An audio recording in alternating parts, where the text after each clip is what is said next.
नमस्कार। जिंदगी की भागदौड़ में कई बार हम ऐसी चीज़ों को मिस कर जाते हैं जिस पर सबसे ज़्यादा फोकस होना चाहिए। वो क्या हो सकता है? वो बहुत सारी चीज़ें हो सकती है, लेकिन उसमें प्राइमरी जो है वो है हेल्थ। क्योंकि जितने हेल्दी आप होंगे फिजिकली, मेंटली, इमोशनली, हर तरीके से, उतना बेहतर ज़िंदगी आप जी पाएंगे। बेहतर ज़िंदगी जीना है, हेल्दी रहना है, तो उसके लिए आज जो दुनिया भर में एक संदेश भारत से निकल कर गया है वो है योग। योग के जरिए आप अपने फिटनेस को कैसे इंप्रूव कर सकते हैं। मोहन जी को 20 सालों का अनुभव है, 20 सालों से ज़्यादा का अनुभव है मैं कहूँगा, और अलग अलग तरह के कॉर्पोरेट्स में स्टूडेंट्स को और भी लोगों को। मोहन जी, थोड़ा अपने बारे में बताएं। पहले तो स्वागत है आपका। एक बार हमारे दर्शकों को ज़रा बताएं अपने अनुभव के बारे में, फिर हम लोग चर्चा को आगे बढ़ाएं। नमस्कार गौरव जी। मैं पिछले लगभग 20 साल के आसपास से योग के क्षेत्र में साधना के साथ साथ टीचिंग और थेरापी देने के हिसाब से योगा थेरापी के सेशंस चला रहा हूँ। अलग अलग हॉस्पिटल्स में, अलग अलग एकेडमिक सेंटर्स में, अलग अलग कॉर्पोरेट्स में मैं प्रोग्राम्स रूटीन में कंडक्ट करता हूँ, रन करता हूँ। मेरा अपना योग संस्थान है, योग गुरु संस्थान नाम से, और जहाँ हम लोग प्रत्येक दिन अलग अलग सेंटर्स बनाए हुए हैं और एवरी डे कम से कम 30-40 सेशंस एवरी डे हम लोग अलग अलग जगह पर कंडक्ट करते हैं। तो इस तरह से योग करते हुए, कराते हुए लंबे समय हो गया है। बहुत अच्छा लगता है। अच्छा लगता है। अच्छा, ठीक है, हम लोग स्टार्ट करें। एक बहुत इंपॉर्टेंट टॉपिक के साथ स्टार्ट करना चाहता हूँ मैं, लेकिन उससे पहले मुझे एक बात बताइए कि योग के जरिए मेरे जैसा मोटे लोग, क्या ये पेट अंदर जा सकता है? हम लोग भी क्या छरहरी काया जिसको कहते हैं, वो हो सकता है क्या? ये ऐसा कमाल है योग में? ऐसे तो कोई जादू नहीं है, हाँ। लेकिन हाँ, कुछ प्राकृतिक नियम है, उनको पालन करते हुए हम अपने कैलोरी को संतुलित करें, बॉडी क्लॉक को सही रखें, रेगुलर फिजिकल एक्टिविटीज, स्पेशली यौगिक अभ्यास का नियमित साधना करें, तो स्वाभाविक रूप में मेटाबॉलिक रेट इंप्रूव होगा, डिटॉक्सिफिकेशन प्रोसेस सही होगा, कैलोरी कंजप्शन बेहतर होगा। समय के साथ जैसे जैसे अवेयरनेस बढ़ेगा, खाने पीने का भी एक तरह से संतुलन बिल्डअप होगा, डेवलप होगा, और जब ये सारी चीजें होने लगते हैं तो श्योरली एंड सर्टेनली ये मतलब सभी प्रकार के रिजल्ट आएंगे। पॉसिबल है कि बिल्कुल बिल्कुल ये जो तोंद है वो अंदर चला जाए, ये पॉसिबल है। बिल्कुल बिल्कुल। ठीक है, आपने मुझे उम्मीद की किरण दिखाई है, तो हम उस पर आगे बढ़ेंगे।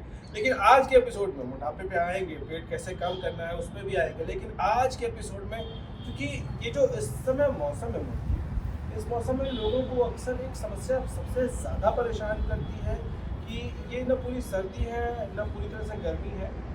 तो यहाँ सर्दी, जुकाम, नाक से पानी आना, ये सब एक परेशानी है। क्या योग में इसका कुछ समाधान है कि हम कुछ कर सकें इसमें? हाँ, अब वेदर चेंज हो रहा है, दिन में थोड़ा गर्मी ज़्यादा हो जाता है, सुबह शाम ठंडी रहता है, और लोग दिन के गर्मी के हिसाब से अपने ड्रेस को मेंटेन करते हैं, सुबह शाम के ठंडी में और ज़्यादा परेशानी हो जाती है, और जिसके कारण से बॉडी का जो टेम्परेचर है वो फ्लक्चुएट होता है। परिणाम स्वरूप इस तरह के सिम्टम्स आ जाते हैं।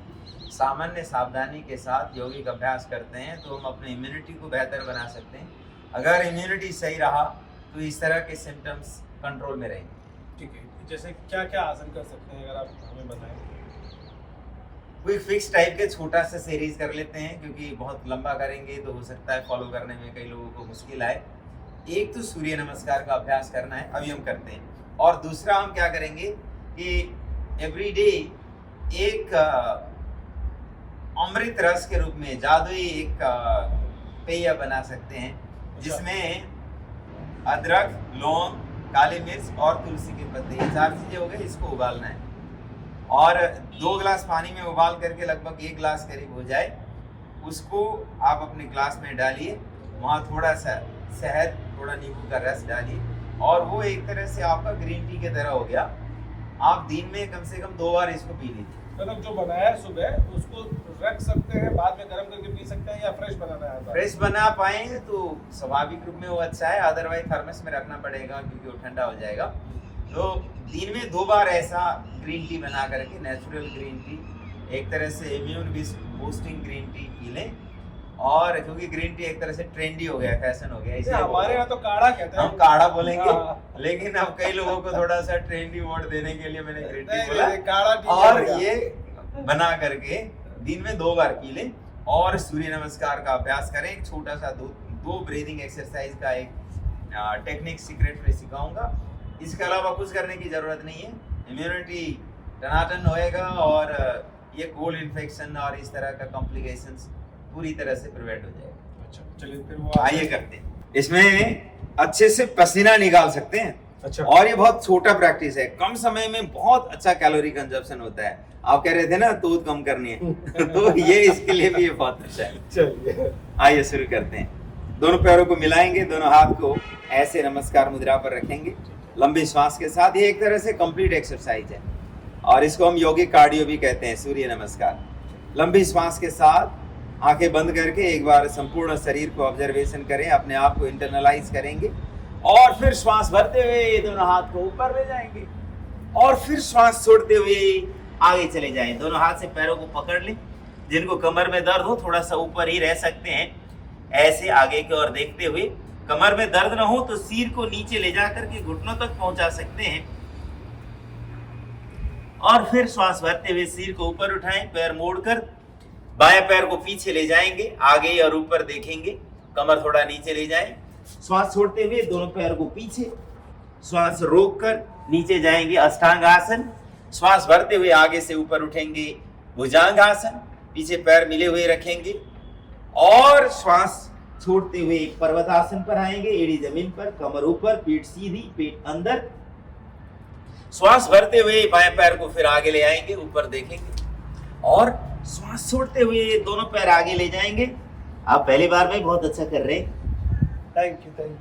फिर श्वास भरते हुए ऊपर और श्वास छोड़ते हुए नमस्कार मुद्रा पर, फिर श्वास भरते हुए ऊपर, श्वास छोड़ते हुए फिर आगे जाएंगे। श्वास भरते हुए दाएं पैर को पीछे ले जाएंगे, श्वास छोड़ते हुए दोनों पैर पीछे, श्वास रोक कर अष्टांग आसन, श्वास भरते हुए भुजंग आसन, श्वास छोड़ते हुए पर्वतासन, श्वास भरते हुए दाएं पैर को आगे, श्वास छोड़ते हुए दोनों पैर को आगे, फिर श्वास भरते हुए ऊपर, श्वास छोड़ते हुए वापस। ऐसे धीरे धीरे स्पीड अप करेंगे और इसको 5 से 10 मिनट तक कर लेंगे ना, पसीना पूरी तरह से नहा लेंगे आप पसीने से, ऐसा प्रभावकारी। और एक और सेट कर लेते हैं ऐसे, फिर श्वास भरते हुए दाएं पैर पीछे, श्वास छोड़ते हुए आगे, ऐसे आराम आराम से आगे झुकते समय श्वास छोड़ेंगे, ऊपर की ओर झुकते समय श्वास भरेंगे। ऐसे 2 सेट हमने कर लिया है। इस तरह से लगातार करेंगे तो 5 से 10 मिनट इस अभ्यास को करते हैं तो बहुत अच्छी तरह से पसीना आ जाता है, शरीर पूरी तरह से डिटॉक्स।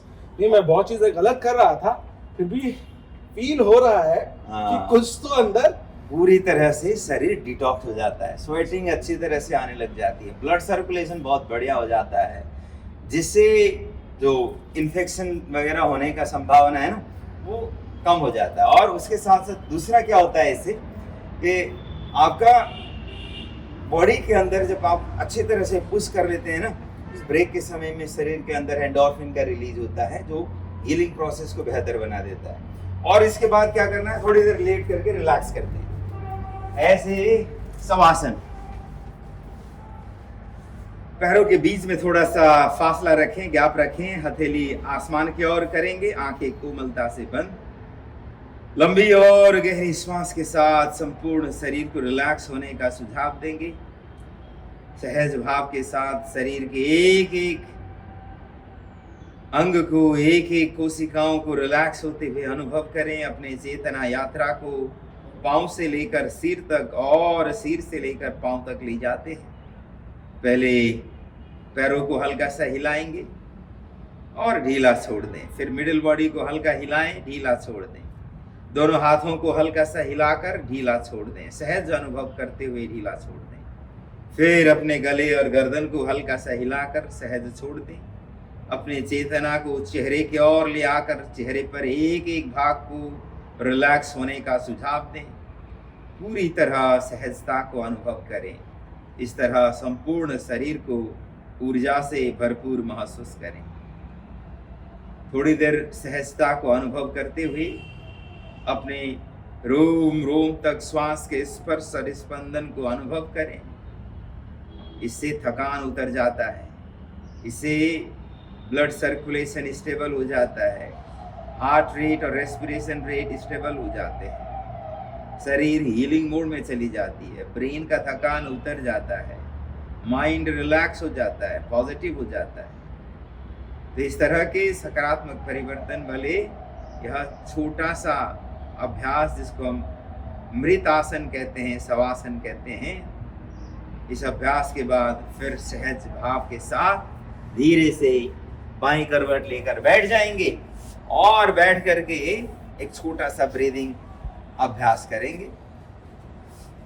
किसी भी आसन पर बैठ सकते हैं। ऐसे मैंने सिद्धासन लगाया अभी, और ये सिद्धासन आसान, इससे भी आसान है कि आप जैसे पैर सीधे रखें, एक पैर मोड़ करके एड़ी को पेरिनियम के पास रखें, दूसरा आगे भी रख सकते हैं, नहीं तो पैर के अंदर ऐसे फंसा सकते हैं। ये ठीक है? हाँ, ये अच्छा हो गया। अब इसमें हम लोग नॉर्मली कोशिश करते हैं कि दोनों घुटने जमीन पर लग जाएं। अगर ना भी लगे तो कोई प्रॉब्लम नहीं है, लेकिन पीठ सीधी रखें, पेट को इंगेज रखें। अब यहाँ लंबी गहरी श्वास लेकर सहज अनुभव करते हुए भस्त्रिका प्राणायाम करेंगे। स्टार्टिंग में स्लोली करें और फिर धीरे धीरे दीर्घ और तीव्र गति के साथ।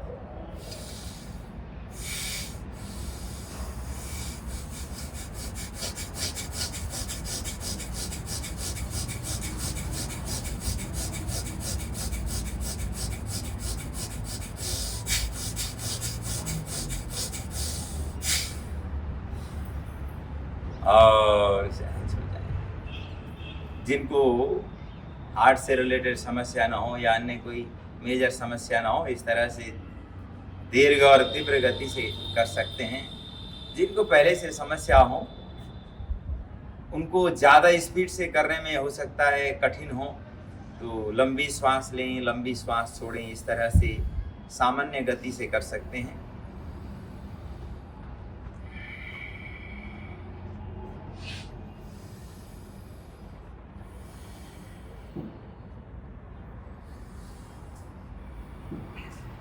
यह भस्त्रिका अभ्यास है। और एक अभ्यास होता है कपालभाति।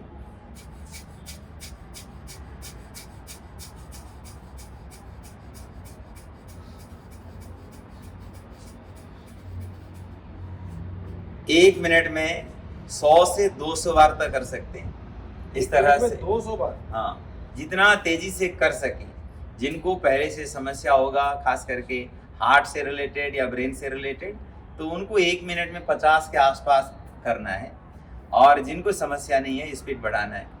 जितना स्पीड से कर सकें उतनी कम टाइम में बॉडी अंदर से एनर्जी का फ्लो इंक्रीज करेगी, मेटाबॉलिक रेट बढ़ने के साथ साथ डिटॉक्सिफिकेशन सही होगा, और जो भी इन्फेक्शन शरीर के अंदर पनप रहा हो वो पूरी तरह से खत्म हो जाएगा। भस्त्रिका जो आपने बताया इससे पहले, हाँ, कपालभाति में दोनों में क्या डिफरेंस है? कैसे? कपालभाति एक्टिव एक्सहेलेशन है। भस्त्रिका में इनहेल भी कर रहे थे, इसमें हम ओनली एक्सहेल कर रहे हैं। हाँ, दो अभ्यास के बाद थोड़ी देर रिलैक्स हो जाएं, मेडिटेट करें, आंखें बंद करके सिर से पांव तक, पांव से सिर तक अपने चेतना यात्रा को ले जाकर संपूर्ण शरीर को जब देखना शुरू करते हैं, आपको अंदर से सहजता, शांति और आनंद की अनुभूति होने लगती है। ऐसे में फिर हथेली को एक आपस में रॉबिंग करें और सहज भाव के साथ अपने आंखों को सहलाएं, मसाज करें, चेहरे पर सहलाएं।